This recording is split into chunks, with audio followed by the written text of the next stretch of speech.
Could people be sleeping on the Memphis Tigers, and why?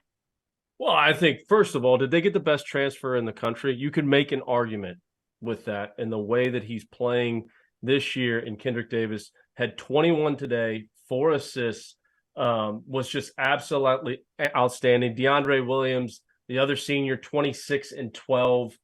I think Penny Hardaway is a really, really good coach.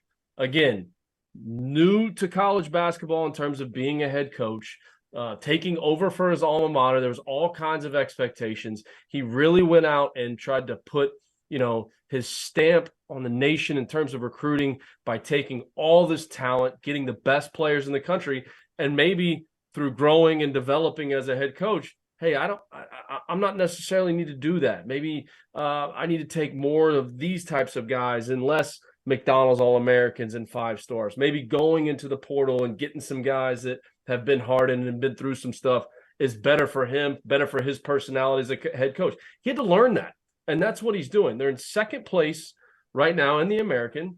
What are they, 2.5 games back out of Houston? They're tied with Tulane, who Ron Hunter, turning that program around, putting them in the position that they're in right now is another unbelievable coaching job. But do not sleep on that Memphis team. Those 2 guys are really, really talented players. They've got other good role players on the team. And I think Penny Hardaway is a good basketball coach that is growing and developing and getting better.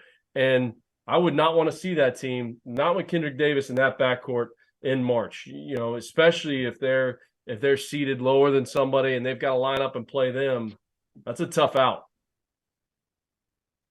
Yeah, I mean, I agree with Coach. I just want to throw in there too that basketball is a game of adjustments, and every team is going to face these hardships. Every coach is going to face these hardships, and Coach Hardaway right now he's showing that he's able to take those and adjust and learn from it. And basketball is a game of adjustments. It's a game of learning, and he's showing that he has the ability to learn and grow and find ways to win, which ultimately is what keeps you paid in college basketball. So he's making sure to do those adjustments accordingly.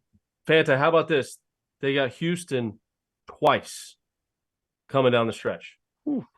They've got to go to Houston next weekend, and then they've got them back at home in March. So be very interesting to watch those 2 games. And can they knock them off one of those 2?